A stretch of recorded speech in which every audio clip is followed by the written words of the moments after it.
Welcome back to my channel dream ride with Krishna. Araku ride day 4 Visakhapatnam to Araku.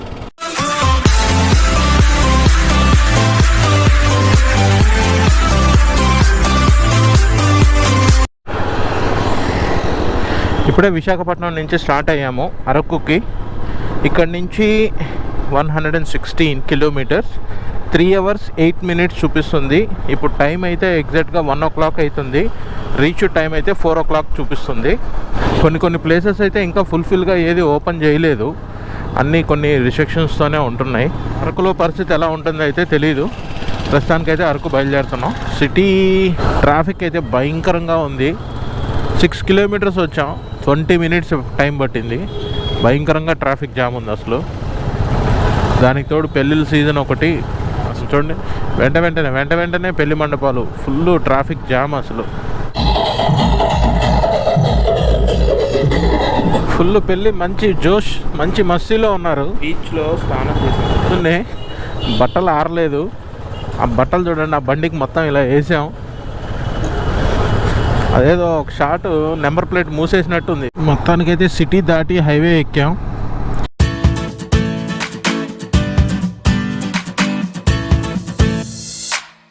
మరీ single road ఘోరంగా, ఒక్కొక్కరు అసలు మీదికి వచ్చేస్తున్నారు. రోడ్డు కూడా చాలా ఘోరంగా ఉంది.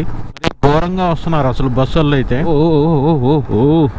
నేను వెళ్ళిన బీచ్ దగ్గరే, ఎవరైనా చూడకపోతే చూడండి, విశాఖపట్నం ఎక్స్ప్లోర్ సిటీ అని చెప్పి. అదేం పెద్ద ఎక్కువ ఎక్స్ప్లోర్ చేయలేదు, ఒక 2-3 స్పాట్స్ వరకే చూపించాను. 2-3 బీచ్లకు వెళ్ళున్నాము. మేము ఒక బీచ్కి వెళ్ళాం. దాంట్లో ఆ బీచ్లో మాత్రమే పారాషూట్ లైడింగ్, సీ డైయింగ్ ఇవన్నీ ఉండేటి. ఇప్పుడు ఏమి అవన్నీ ప్రస్తుతానికైతే అంతా క్లోజ్లో ఉన్నాయి. ఒకటి స్పీడ్ బోట్ ఒక్కటి నడుస్తుంది. పెద్ద అంత ఇంట్రెస్ట్ అనిపించలేదు. నిజంగా ఎక్స్ప్లోర్ చేయడానికి నాకు అంత ఎఫెక్టివ్గా నాకేం కనపడలేదు. అంటే ఉన్నాయి ప్లేసెస్, లేవని చెప్పి నేను అనట్లేదు, ఉన్నాయి కానీ బట్ ఎక్కడికక్కడ రిస్ట్రిక్షన్స్ ఉన్నాయి, ఓపెన్గా లేదు. కోవిడ్ టైంతో రిస్ట్రిక్షన్స్ పెట్టున్నారు. సో దానివల్ల ఎక్కువగా రోడ్డు అయితే మరీ టూ మచ్గా ఉంది. Single road. గోమాత చూడండి అసలు ఎంత డేంజరస్గా వస్తున్నారంటే ఈ బస్సు లారీ వాళ్ళు అయితే ఎవరికి చెప్పిన మాట వినట్లేదు ఈ సింగిల్ రోడ్లలో. పొద్దున్నే మేము రూమ్లోనే బ్రేక్ఫాస్ట్ మ్యాగీ చేసుకునేసాము. మేమే మ్యాగీ తినేసాము. కొంచెం ఒళ్ళంతా అలసటగా ఉంది. ఎందుకంటే నా ఫీలింగ్ చెప్తున్నాను. సముద్రంలో బాగా చాలాసేపు ఆడుకున్న తర్వాత వేడి నీళ్ళతో స్నానం చేసిన తర్వాత ఆ మ్యాగీ తినగానే మంచి మత్తు నిద్ర వస్తుంది. యాక్చువల్గా అయితే నిన్న మేము ఈ పని చేయాల్సింది. ఈరోజు మళ్ళీ ఇక్కడి నుంచి అరక్కి రైడ్ పెట్టుకొని ఈ ట్రావెల్ ప్లస్ అంతసేపు బీచ్లో ఎంజాయ్ చేయడం తప్పు చేసామేమో. నిన్న అది ఎంజాయ్ చేద్దాం అనుకున్నాం కానీ ఇటు చూడడానికి, ఆ షాపింగ్ కానీ దానికే టైం సరిపోయింది. ఆ బీచ్లో ఏదో నేను ఎంజాయ్ చేసి ఉంటే ఈరోజు మార్నింగ్ ఫ్రెష్గా ఎటువంటి అలసట లేకుండా రైడ్ స్టార్ట్ అయ్యేది. రోడ్డు అయితే మరీ చాలా ఘోరంగా ఉన్నాయి. అసలు ఈ నేషనల్ హైవేస్లో తోలి ఇటువంటి రోడ్లకు వచ్చి డ్రైవ్ చేయాలంటే నిజంగా చాలా ఇరిటేటెడ్గా ఉంటుంది. రోడ్డు అయితే మరీ ఘోరంగా ఉంది అసలు. మొత్తానికి అటు ఇటు ఇక్కడి నుంచే ఇప్పుడే కొంచెం మంచి రోడ్డు అయితే కనిపిస్తుంది. అరకు 81 kilometers ఉంది. ఇంజన్ ట్రైన్ ఇది అరకుకి డైరెక్ట్గా వెళ్ళి ట్రైన్ రూట్ అనుకుంటాను. దానికైతే ఫ్యూయల్ బ్రేక్ అవసరం లేదనుకుంటున్నా. ఎందుకంటే నిన్న అన్నవరం నుంచి విశాఖపట్నం వచ్చేటప్పుడు ట్యాంక్ ఫుల్ చేయించాను. అక్కడి నుంచి నాకు తెలిసి ఓన్లీ 70-75 kilometers ఏమో వచ్చాను ట్యాంక్ ఫుల్ చేసిన తర్వాత. దాని తర్వాత నిన్న సిటీలో 25 kilometers ఏమో తిరుగుంటాను. కానీ ఆ బండ్లో అయితే కొట్టించాలి నిన్న. ఎందుకంటే అది హాఫ్ ట్యాంక్ ఎంతో ఉన్నింది. నిన్న దాంట్లో ఓన్లీ 200-300 ఎంతో కొట్టించాం. దాంట్లో నిన్న నియర్లీ మా వాడు ఒక 30-35 kilometers పైన తిరుగుంటాడు. మా వాడు కొంచెం ఏదో పర్సనల్గా అటు ఇటు కొంచెం చూడడానికి వెళ్ళాడు. మేమైతే రూమ్లోనే ఎడిటింగ్ చేసుకుంటూ ఉన్నా. నాకు ఆ టైం సరిపోయింది. ఇంట్లో పెట్రోల్ కొంచెం అయిపోయి ఉండొచ్చు. దానికి ఇచ్చినప్పుడు దీన్ని కూడా ఒకటేసారి రీఫిల్ చేసేద్దాం. పెట్రోల్ ఎక్కడ ఉండేది, మన బండిలోనే కదా. ఇంతకుముందు అయితే ఆ టవాల్ ఎగిరిపోయి కరెక్ట్గా కెమెరా అయితే ఆఫ్లో ఉంది. ఎగిరిపోయి కరెక్ట్గా, అందుకే వీటిని మొత్తం టై చేసాం. ఈ గోతుల రోడ్లలో ఆ థ్రెడ్లు కరెక్ట్గా ఉంటాయా ఉండవా అని చెప్పి భయం వేస్తుంది. ఇక చూడండి, సంబంధం లేకుండా ఎక్కడ స్పీడ్ బ్రేకర్స్ ఉన్నాయో కూడా తెలియట్లేదు అసలు రోడ్లో. కానీ కంపల్సరీ అండి సెడల్ బ్యాగ్స్ అయితే ఉండాలి. బీచ్లో ఫొటోస్ దిగుదామని చెప్పని ఫోన్ తీసుకొచ్చాను. కొన్ని ఫొటోస్ దిగిన తర్వాత ఆ మొబైల్ ఎక్కడ పెట్టాలో అర్థం కావట్లేదు, ఎవరికి ఇవ్వాలో అర్థం కావట్లేదు. బండిలో పెడితే సేఫ్ సైడా కాదా తెలియట్లేదు. అంటే ముంగట కవర్లో, ఫ్రంట్ కవర్లో అట్లా సేఫ్ సైడ్గా పెట్టలేము. సో అదే పైనియర్స్ టాప్ బాక్స్ ఉంటే మాత్రం దాంట్లో పడేసామా, లాక్ చేసుకున్నామా, ఎంజాయ్ చేసాను. అసలు బీచ్కి వెళ్ళామే కానీ కాసేపు ఆ ఫోన్ నేను పట్టుకోవా, వాడెళ్ళి బీచ్లో ఎంజాయ్ చేసి రావా, మళ్ళీ ఆ ఫోన్ వాడు కాసేపు పట్టుకోవా, నేను వెళ్ళి ఎంజాయ్ చేసి రావా. ఇద్దరం కలిసి అసలు ఎంజాయ్ చేసిందే లేదు, ఆ తృప్తే లేదు. అయితే మేము ఎక్కువగా లాంగ్ రైడ్స్ అనే ప్లాన్ చేస్తున్నాం. కానీ లాంగ్ రైడ్స్కి వెళ్ళే ముందు చిన్న చిన్న కొన్ని రైడ్స్ చేస్తే అసలు దీంట్లో డిఫెక్ట్స్ ఏంటి, ఏమేం ప్రాబ్లమ్స్ వస్తాయి ఏంటి అనే దాని గురించి సర్వే చేయడానికి మాత్రమే మేము ఈ చిన్న చిన్న రైడ్స్ స్టార్ట్ చేశాను. ఒక చిన్న ఎక్స్పీరియన్స్ దాని గురించి మాత్రమే. అన్న ఒక ఇండికేటర్ లేదు, ఏం లేదు, వెళ్ళిపోతుర్రు. లాక్డౌన్లో ఆగిపోయిన పెళ్ళిళ్ళన్నీ లాక్డౌన్ అయిపోగానే ఆ బ్రేక్ అయిన ముహూర్తాలన్నీ, పెళ్ళిళ్ళన్నీ దన్న దన్న దన్న దన్న అని స్టార్ట్ అయినాయి పెళ్లి ముహూర్తాలు.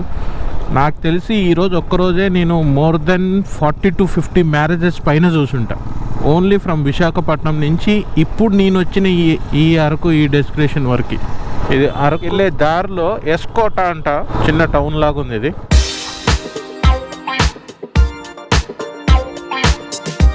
అయితే ఆపా మామిడి దాంట్లో కొట్టిస్తున్నాం. బస్ అది అట్లే కంటిన్యూ చేయండి. దీంట్లో ఎగ్జాక్ట్గా మళ్ళీ సేమ్ 1000 2 ట్యాంక్స్ ఫుల్ అయ్యింది. కార్డ్ ఇది అక్కడ మిషన్ పైన పెట్రోల్ పంప్స్ ఉండవా? అరకులో ఉంటాయిగా వైఫై. ఉన్నీలే బాగున్నది. షార్ట్లు అమ్ముతాం, బనీళ్ళు అమ్ముతాం. ఏంటి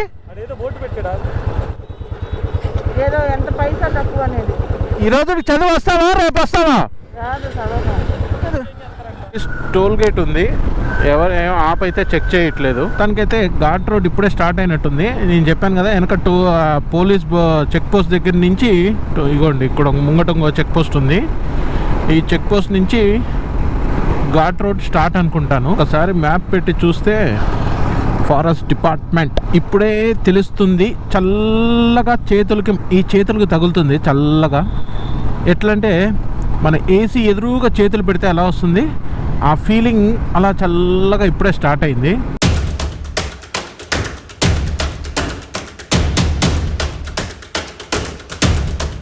అరకు అంటే అరకే. 3:30 టైము. ఫుల్ ఏసీలో ఉన్నట్టుంది. ఫుల్ అంటే ఫుల్ ఏసీ. ఇంత ఓపెన్ ప్లేస్లో ఫుల్ ఏసీతో ఉన్నట్టుంది.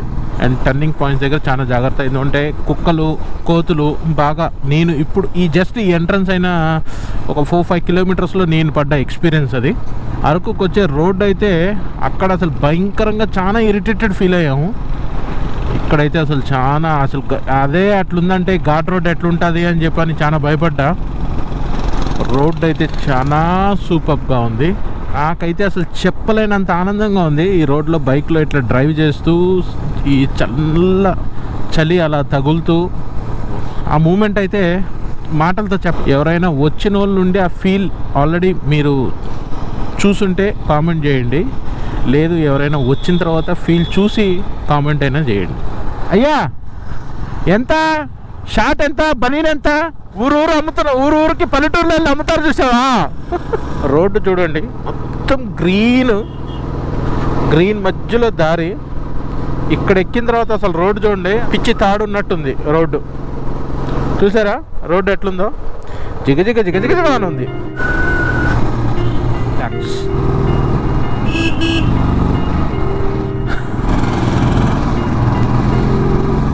చిన్న కోతి పిల్లలు. పద ఓయ్.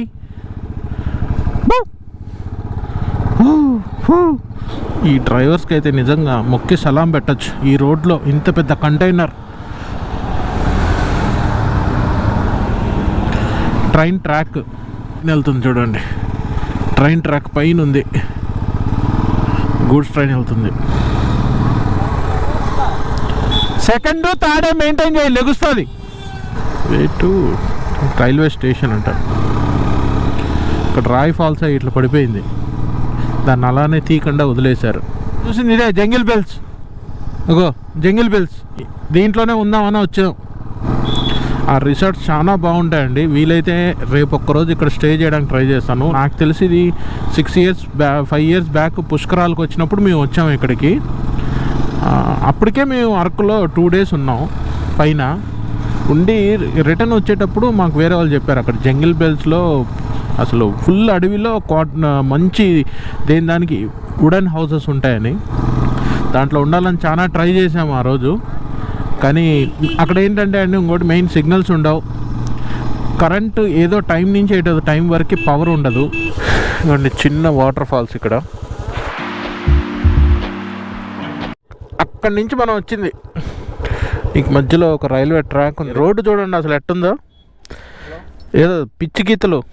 ఇంకా అంత పైకి ఎక్కాలనుకుంటా. ఒకటి అక్కడ వెళ్తుంది ఒక కారు చూడండి. ఇక్కడ ఒక పెట్రోల్ పంప్ ఉంది. దానికి అరకు పైన కూడా సగం వే వచ్చిన తర్వాత మధ్యలో ఒక పెట్రోల్ పంప్ ఉంది. ఎవరైనా ఇబ్బంది పడకుండా ఉండడానికి చెప్తున్నాను. ఇంకా అరకు విలేజ్ 30 kilometers. ఎట్లయితే పైకి ఎక్కుతున్నాం అట్లా చలి భయంకరంగా పెరుగుతూ వస్తుంది. ప్రసాద్ గార్డెన్స్ పైన చూడండి వ్యూ బాగుంది. ఏదో హోటల్ క్యాంపియన్ టెంట్స్ వేసారు అక్కడ. ఒక చిన్న డ్రోన్ షాట్ ఎంజాయ్ చేయండి.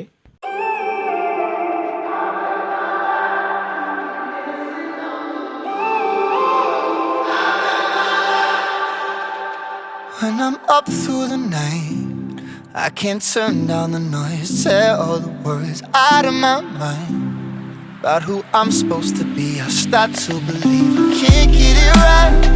Remember the days I let slip away. They were simpler times. Mama told me before you leave, if there's only one thing you remember from me, child, when you're out on your own, a million miles from home, feeling the weight of the world on your shoulders. Child, don't forget who you are, don't lose your head or your heart. ఏమన్నా వ్యూవా రెండు కళ్ళు చాలు. చూడండి మా ఈ కొండ ఎంత ఎక్కుతున్నట్టే ఉంది. 20, 30, 40 అంతే స్పీడ్. అసలు చేతులు అయితే మొత్తం ఐస్ గడ్డ అయిపోతున్నాయి. ఇక్కడ టెంపరేచర్ ఎంత ఉందో తెలుస్తలేదు కానీ మొత్తం ఐస్ గడ్డ అయిపోతున్నట్టు. ఇంజన్ పైన చెరసేపు చేతులు పెట్టాలనిపిస్తుంది అంతగానం. మీరు ఎట్టున్నారా నాయన, ఇక్కడ మొత్తం చెట్లే. అమ్మో ఎంతెంత పెద్ద పొడుగు చెట్లు. కెమెరా కనిపిస్తుందో లేదో తెలీదు, కంటికి ఇట్లా పోతుంది ఇట్లా గాలితో పాటు మంచు. బికాస్ ఆఫ్ చలి అయితే అట్లుంది, నోట్లో నుంచి మాట కూడా రావట్లేదు. మొత్తం ఫాగ్ అసలు నిండిపోతుంది. యాంటీ ఫాగ్ హెల్మెట్ అది బాగానే ఉంది కానీ నా స్పెట్స్కి మొత్తం ఫాగ్ వచ్చేస్తుంది. వేసుకోకపోతే ఏమో సౌండ్ డిస్టర్బెన్స్ వస్తుందేమో. సో కొంచెం ఏమన్నా సౌండ్ నాయిస్ వస్తే కొంచెం అడ్జస్ట్ అవ్వండి. What a location. ఈడు చూడ ఎటు అనుకుతున్నాడు. ఈడే బ్యాగ్ పైన ఒక కన్నేసి ఉంచు, డ్రోన్ ఉంది. ఫైర్ క్యాంపింగ్ వేసుకొని బాబీ గ్రిల్ చేస్తుంటే ఫైర్ క్యాంపింగ్లా తింటుంటే వేడి గరంగా ఒక గ్లాస్ ఒకటి పెట్టుకుంటే ఏమన్నా మజా ఉంటుంది తెలుసా. ఈ చలికి ముక్కులు మొత్తం పట్టేసినాయి అప్పుడే చలికి. అక్కడ దారిలో చూశాను డైరెక్ట్గా హోటల్స్ కాకుండా టెంట్స్ వేసేస్తున్నారు. చాలా అది ఫస్ట్ కింద ఎక్కడో కరెక్ట్గా కాదేమో అని అనుకున్నాను కానీ పైన ఇంకోటి కూడా చూసిన. డైరెక్ట్గా టెంట్స్ అన్నీ వాళ్ళే వేసి ఉంచుతున్నారు. అంటే రూమ్స్ బదులు టెంట్స్ అది ఇస్తారు అనుకుంటాను. స్టే చేయాలనుకుంటే టెంట్లో ఉండొచ్చు అనుకుంటా. మార్నింగ్ ఒకవేళ వెళ్ళేటప్పుడు దాని డీటెయిల్స్ కనుక్కోవడానికి ట్రై చేస్తాను. ఫ్యామిలీతో వచ్చినాం కాబట్టి ఆడ ఉండడానికి అవకాశం లేదు. అదే నేను సోలోగా వచ్చినా లేదంటే మావాడు నేను ఇద్దరం కలిసి వచ్చినా కంపల్సరీ అక్కడే ప్రిఫర్ చేసేవాడిని, అక్కడే ఉండడానికి ట్రై చేసేవాడిని క్యాంపెయిన్లో. ఎందుకంటే నాకు ఇంట్రెస్టెడ్ అయింది అది. అందుకని నా టెంట్ ఎంత కాస్ట్ ఎంత ఏంటి అనేది కనుక్కొని మీకు డీటెయిల్స్ చెప్తా. రేపు మొత్తం ఇక్కడే ఉంటాం, ఎల్లుండి బయలుదేరుతాం ఇంటి నుంచి. మొత్తం టెంట్ క్యాంపియన్ టెంట్స్ కనిపిస్తున్నాయో లేదో మీకు. మొత్తం టెంట్స్ వేసి అట్లా ఓపెన్ ప్లేస్లో అట్లా టెంట్స్ వేసి మరి సైడ్కి ఒక వాష్రూమ్ అట్లా ఏర్పాటు చేసి పెట్టినట్టున్నారు. బాగున్నాయి, డీటెయిల్స్ కనుక్కోవాలి ఒకసారి. అరకు సిటీ 6 కిలోమీటర్స్ 3000 ఫీట్ పైన ఉన్నాం. టెన్స్ చూడు, ఇగో క్యాంపింగ్ మొత్తం డిస్కో లైట్స్ పెట్టిండ్రు, మొత్తం లైటింగ్ పెట్టిండు దీనికి. ఇది బాగుంది దానికన్నా. జనం తిన్నాం, రూమ్లో తిని బయలుదేరాం. ఆకలేస్తుంది. ఇక్కడ బజ్జీ కొంచెం స్నాక్ లాంటిది ఏదైనా తిని రూమ్ ఎక్కడుందో ఎత్తుక్కోవాలి. భోగి చూసుకోలేదు, ముంగటేదో ఉంది రూమ్స్ అవైలబుల్ అని, ఒకసారి చూడాలి. హరిక రిసార్ట్స్ దగ్గరికి వచ్చాం. అసలు రూమ్స్ లేవు, అన్నీ ఫుల్ అయిపోయినాయి అంటున్నారు. ఇంకెక్కడ ఉంటాయి ఇక్కడ? నేను కాల్ చేస్తే ఇంతకుముందు ఇగో కాల్ చేశాను, ఉన్నాయన్నారు. జనవరి 1 దాకా లేదు. నంబర్ ఇస్తాను సార్, మీరు అక్కడ వెళ్ళండి. ఫ్యామిలీ రిసార్ట్ ఓకే ఉంటుంది సార్, బైక్ పార్కింగ్ ఉంది, అన్నీ ఉన్నాయి. రూమ్ బ్రహ్మాండంగా ఉంటుంది, హాట్ వాటర్ అన్నీ ఉంటాయి. అక్కడైతే హరిత రిసార్ట్స్లో రూమ్ అయితే లేదు. అక్కడి నుంచి పర్సన్ వేరే ఇది ఇక్కడ ముంగట ఇంకొక రిసార్ట్స్ ఉంది, బాగుంటుంది. రూమ్ ఎట్లుందో చూడాలి. ఓకే, చూసిన రూమ్ ఓన్లీ 1 డేకి ఉంది. నెక్స్ట్ డేకి ఆ రూమ్ కూడా బుక్ అయిపోయాము. 2 అవర్స్ 2.5 అవర్స్ నుంచి అండి ఫుల్ రూమ్స్ గురించి దేవులాడుతూనే ఉన్నాం. ఎక్కడ అసలు రూమ్స్ అనేది అంతా రూమ్స్ ఫుల్ అంటున్నారు. నా సజెషన్ అయితే న్యూ ఇయర్ తర్వాత వరకు ఎవరైనా అరకు వచ్చే వాళ్ళు ఉంటే ఆన్లైన్లో రూమ్స్ బుక్ చేసుకొని రండి, లేదంటే మాత్రం చాలా ఇబ్బంది పడతారు ఇక్కడికి వచ్చిన తర్వాత. ఈ చలికి ఈ రూమ్స్ లేనితనానికి చాలా ఇబ్బందిగా పడుతున్నాం. ఇక్కడ వేరే ఏదో దొరికింది, అటు ఇటు తిరిగాడు మా బ్రదరు, తిరిగి ఒక రూమ్ పట్టుకున్నాడు. ఇప్పుడు దాని దగ్గరికి వెళ్తున్నాం. అది ఎట్లుందో ఏంటో పరిస్థితి చూడాలా. ఇట్లున్న పరిస్థితి చూసేదైతే స్టేటస్లో అయితే లేదు, కంపల్సరీ ఏదో ఒకటి అడ్జస్ట్ అవ్వాల్సిందే, వేరే అవకాశం అయితే లేదు. ఇది కొత్తది అనుకుంటా, ఇది కొత్తది కాబట్టి దొరికినట్టుంది. బండ్లో రోడ్డు పైన నో ప్రాబ్లమా? చలిలో నైట్ అంతా వెతికి అటు ఇటు 2 అవర్స్ వెతక్క ఈ రూమ్ అయితే దొరికింది మాకు. ఈ చల్లు అటు ఇటు ఉండి హెల్మెట్స్ ఇలా పెట్టాం. రూమ్ మొత్తం ఇది రూము 11 ఉంది టెంపరేచర్ ఇక్కడ. చలి అయితే మామూలుగా లేదు. రేపు పొద్దున్నే అరకు సిటీ మొత్తం ఏమేమి ఉన్నాయనేది చూపించే దాంట్లో రేపు మార్నింగ్ వీడియోలో కలుగు. Bye, good.